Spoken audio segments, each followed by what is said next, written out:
Have you ever stopped dead in your tracks, glass in hand, and wondered why something as simple as drinking water in the morning, a habit you've leaned on for years, could twist from a harmless ritual into a hidden danger after you hit 60? A danger that might be quietly stacking the odds against your health, your energy, the very years you've got left to live? Maybe you've been chugging it down the same old way for decades, ice cold from the fridge, fast as you can swallow, whatever's closest when you roll out of bed, thinking it's all the same, just water. Nothing to overthink, right? Wrong, dead wrong. If you're over 60, the way you drink that first glass could be lighting a fuse under your body, setting off a chain reaction that's not just a little uncomfortable but downright risky. Serious consequences that could sneak up and hit you where it hurts most when you least expect it. Today, we're tearing the curtain wide open on why how you hydrate matters more than ever after 60, exposing the mistakes that could be sabotaging your digestion, hammering your heart, fogging your brain, and stealing your shot at thriving through these years. We're not stopping there. I'm showing you the right way to do it, the way that turns a mundane sip into a lifeline. Stick with me all the way to the end, because this isn't just some dry lecture to doze through. I've got raw, real stories from people I've watched stumble hard and claw their way back, lessons I've learned through my own sweat and scares, and dead simple tips you can use tomorrow morning to dodge the pitfalls and build a day that's sharp, strong, and yours to own. The twist? There's one mistake so common, so sneaky, so baked into what you've always done, it could be the difference between waking up vibrant and landing in a health scare. And I'd wager my last dollar you're doing it right now without a second thought, maybe even as we speak. Before we dive headfirst into this wake-up call that could change how you start every single day, if you're over 60 or you've got someone you love who's crossed that line and you're ready to sidestep the traps that could steal your vitality one sip at a time, smash that like button right now. It's the fuel that keeps me spilling these unvarnished truths, pouring out what I've seen and lived for you to grab hold of. New here? Hit that subscribe button and tap the bell so you don't miss a single beat of this hard-won wisdom I've scraped together from the rough edges of life.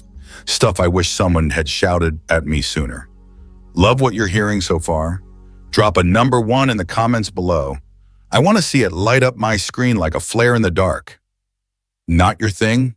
Toss me a number 0 so I can tweak it, sharpen it, come back better for you next time. And hey, where are you watching from today? Drop your city, your little corner of the world. I'm dying to know who's out there with me, facing these years head on, ready to fight for every morning. Let's jump in because your next glass of water's waiting, and we've got some serious ground to cover before you take that sip. Think back to your 30s or 40s, those wild, reckless days when you'd roll out of bed, groggy but game, grab whatever was cold in the fridge and gulp it down like your body was a tank that had never run dry. I can still feel mine, stumbling into the kitchen, bleary-eyed, snagging a frosty glass from the tap or a bottle I'd stashed overnight, downing it in seconds flat, feeling that chill snap me awake as I charged into the day, coffee in one hand, the world in the other like I owned it all. Water was water back then. Didn't matter how it hit my lips. Didn't matter when I drank it. Just get it in and go. A quick hydration hit to keep the engine roaring. Doctors nodded along, friends shrugged it off, and it felt like a no-brainer way to kick things off. A simple rule for staying alive and kicking. No fuss, no muss. I'd finish with a shiver, a grin, thinking I'd cracked the code to keeping the rust off my gears forever. But cross that 60 mark, and that carefree chug turns into a gamble with stakes you can't shrug off anymore. Your body's not playing by those old rules, and what used to be fine, even good, can hit you like a sucker punch to the gut or the chest if you're not paying close attention. I've seen it unfold in real time. My Uncle Tuan clutching his chest after years of his cold water ways. My neighbor Mrs. Lane wincing through her mornings with a habit she didn't know was fighting her. Studies scream it too. After 60, your digestion slows to a crawl, your blood thickens like syrup overnight, your resilience frays at the edges, and how you hydrate can either shore you up like a fortress or shove you off a cliff into trouble you didn't see coming. This isn't about ditching water, heck no, it's still your best friend. It's about doing it right, because the wrong move in the morning could cost you more than a little bellyache or a tired day. It could cost you ground you can't afford to lose. I've lived pieces of this mess, dodged others by dumb luck, watched it take its toll on people I'd give anything to protect. Let's break down why those old habits need a hard, unflinching look, starting with the biggest, most dangerous mistake you're probably making right this second without even blinking. You've got to stop guzzling ice-cold water first thing. It's not refreshing your system after 60. It's shocking it into chaos with consequences that can creep up fast and hit hard. Picture this. You stumble out of bed, groggy as a bear waking from hibernation, joints stiff like they've rusted overnight, stomach still half dozing from 8 hours of quiet. You shuffle to the kitchen, bleary and barefoot, reach into the fridge, ice clinking in the glass like little bells, cold as a winter wind whipping through the cracks. And down it goes in one long, gulping pull, thinking it'll wake you up, jolt you into gear, kickstart your day with a bang. Felt good at 50, didn't it? That chill racing down your throat, snapping your eyes wide, that rush like a bucket of ice dumped over your head to shake off the sleep. I used to live for it. Back in my 40s, I'd keep a pitcher chilling overnight, pour it tall and frosty, slug it back with a grin, feeling like I just won the morning before it even started. But at 62, 65, 70, that jolt's not your buddy anymore. It's a backstabber, and it's hitting you harder than you'd ever guess, sinking its teeth into systems that can't bounce back like they used to. My Uncle Twan, 68 when I lost him, was a cold water fiend through and through. Every morning he'd yank that pitcher from the fridge, ice cubes rattling like dice in a cup, pour it high and slug it back like a shot of whiskey, grinning at me over the rim with that twinkle in his eye. Keeps me young, kid, try it, warms the soul. I'd laugh, sip my coffee slow, figure he knew his stuff. He'd been doing it forever, tough as nails, always up before dawn, tinkering in his shed with a hammer in one hand and a story in the other. He was the guy who'd wrestle me as a kid, lift me over his shoulder like I weighed nothing, a rock I thought would never crack. But a couple years back, I started noticing him wincing after that glass, hand pressing his gut, face tightening up like he'd bitten something sour, brushing it off with a grunt. Just a cramp. Old age, you know. I'd nod, let it go, figure he'd shake it off like always. He was Uncle Twan, after all, built like a tank. One morning, though, he didn't shake it off, doubled over at the sink, mid-sentence, gasping like the air had turned to glue in his lungs, pale as the chipped tiles under his feet, sweat beading on his forehead. I rushed him to the ER, heart hammering in my chest like a drum, his hand cold and clammy in mine as I half carried him to the car. He was heavy, heavier than I'd ever felt, and I kept muttering, "Hang on, just hang on," like it'd keep him there. Doc didn't sugarcoat it. His stomach took a brutal hit, spasms ripping through from the shock of that icy blast slamming an empty gut, blood vessels cinching tight like a noose, circulation stalling out in a body that couldn't take the strain anymore.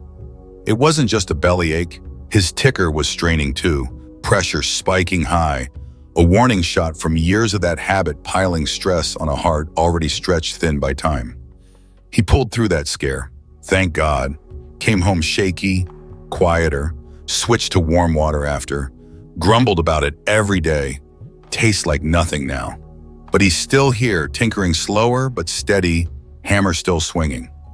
I've felt that sting myself, hit 63 last year, tried my old cold glass trick one hot summer morning, felt my insides twist like a wrung-out rag, sharp and sudden, spent the morning hunched over the couch regretting every sip, cursing my stubbornness.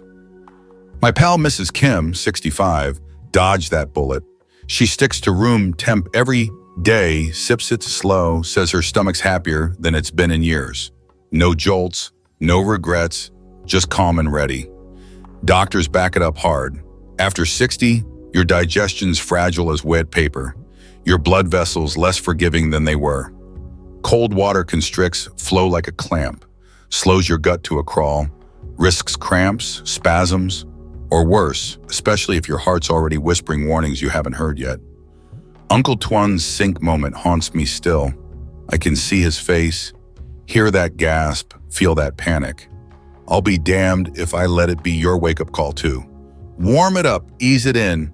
Your body's not a punching bag anymore. It's asking for kindness, for a soft start, not a fight it can't win. Next, don't load it with sugar or salt. Honey water or a salty splash might sound like a healthy tweak, but after 60, it's a gamble that can thicken your blood and tip your balance right over the edge. Ever tried stirring a golden spoonful of honey into your morning glass, thinking it's a sweet little boost to kick off the day, right? Or maybe a pinch of salt. Some old wives' tale you heard cleans you out, perks you up, fixes what's off.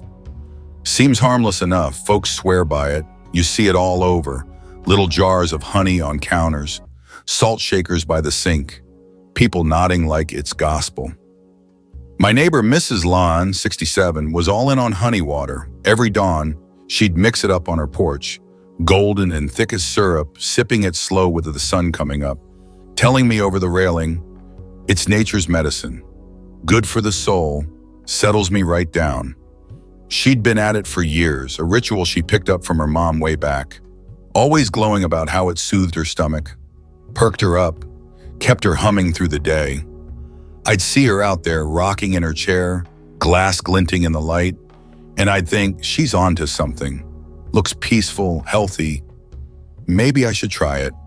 She was the picture of calm, knitted blankets for her grandkids, tended her roses like they were family, a steady hand I'd lean on when my own days got rough. But last fall, she started looking off, puffy around the eyes like she'd been crying, though she hadn't, sluggish when she walked, complaining her legs felt heavy as lead. I'd catch her dragging to the mailbox, winded after a dozen steps, resting on the fence with a frown I didn't recognize. One day she called me over, voice shaky as a leaf in a storm. Something's not right. Feel like I'm sinking. Can't shake it. I hustled her to the clinic, me driving, her gripping the seat, breathing shallow, blood sugar spiking high, pressure climbing fast. Doc pinned it square on that honey hitting her empty stomach every morning. Sugars gumming up her system like tar, throwing her whole balance into a tailspin.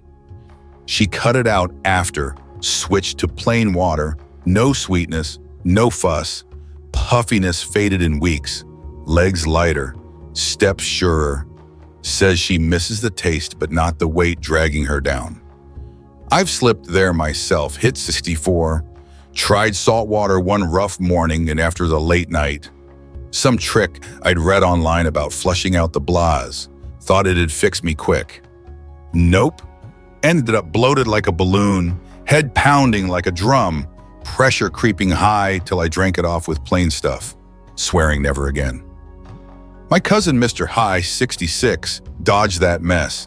He sticks to pure water, no additives, says anything extra messes him up, keeps it simple and steady as a rock.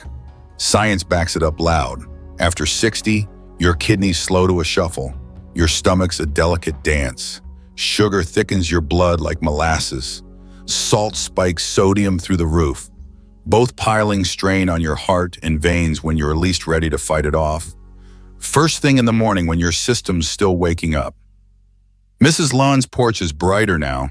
She's back to her roses, knitting away, a little slower but shining. I'd give anything to keep that light on, and it starts with ditching the sweet tricks and the salty fixes that promise more than they deliver. Don't let them cost you your glow. Keep it clean, keep it clear, because after 60, your body's not a playground for experiments anymore. Here's the right move. Sip it slow, warm, and pure, because after 60, it's not just hydration.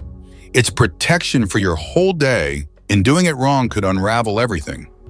You wake up after 61 and it's a different world. System sluggish like an old car on a cold morning. Blood thick from 8 hours of sleep. Everything moving slow like it's wading through mud.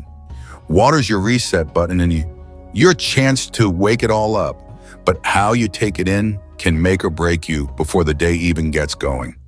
My friend Mr. Dat, 61, learned this the hard way. He'd chug a big glass fast, cold as he could get it, racing to beat the clock before work. A habit he'd carried from his 30s when he'd hustle out the door with a briefcase and a smirk. He'd stand at his counter, glass in hand, tip it back like he was putting out a fire, wipe his mouth, and nod at me through the window. Gotta get it done quick. Keeps me moving. I'd wave back, figure he had it down. Dat was a machine, always on, never slowing, the guy who'd jog with me on weekends and still mow his lawn after. But last spring he started feeling it hit different. Bloating that wouldn't quit, dizzy spells that'd drop him mid-step. A morning he barely made it to the couch, pale and sweating, shirt sticking to his chest. I found him there, sprawled out, shared stiff, rushed over when his wife called, voice cracking. He's down, get here. Got him to a dock. Too much water. Too quick. Too cold. Shocked his gut like a lightning strike. Diluted his stomach acids to nothing. Threw his balance off till he was reeling. Head spinning. Heart racing like it couldn't keep up. He's slower now. 50 would mailers warm. Sips it over minutes. Says it's like waking up gentle. Brain clearer. Stomach settled. No rush. No wreck. Just a steady hum to start his day. I've shifted too, 63 now, 50 warm every morning, sipping it slow while the sun creeps up, feel my insides ease into gear, not holler for mercy. A quiet start that sets me right. My Aunt Mai didn't get it, she too, guzzled a big cold glass every day, landed with cramps that doubled her over, missed days recovering, hobbling around with a grimace till she learned. Docs say it's simple. 50 ml enough to dilute your blood, wake your digestion, no overload, no chaos. Warm keeps it smooth, slow keeps it safe. Dad's couch scare stuck with me. I can still see him there. Eyes wide, breath short. A man who thought he was invincible, till he wasn't. Slow and steady wins this race. Not slams, not shocks. Because after 60, your morning's your foundation, and you can't build strong on a shaky start. These mistakes, ice-cold shocks that rattle your core, sugary traps that clog your flow, salty risks that push you past the brink, aren't just slip-ups you can laugh off. They're landmines I've seen trip up the people I love most. Ones I've sidestepped myself by the skin of my teeth. Uncle Tuan's gasp at the sink, Mrs. Lan's heavy legs on her porch, Mr. Dot's dizzy sprawl on his couch. They're why I sip smart at 63. Stronger and steadier than I've been in years, waking up ready instead of reeling. The lesson's fierce and it's clear. After 60, water's your ally, warm, pure, sipped slow, or it's your enemy, fast and fierce, ready to knock you flat when you're not looking. What hit you hardest today? Tuan's sink scare that still echoes in my ears, Lan's puffiness that dulled her light, Date's couch collapse that shook me to my bones. Drop it in the comments. I'm all ears, waiting to hear what's sticking with you, what's sparking your next move. Love this? Smash that like button, hit subscribe, ring that bell. Let's keep thriving together, keep fighting for every morning we've got. Share this with someone you care about, your folks, your pals, that neighbor who's still chugging cold. Because time's ticking and they need this now. See you next time. Sharper, safer, ready to own every day you're given.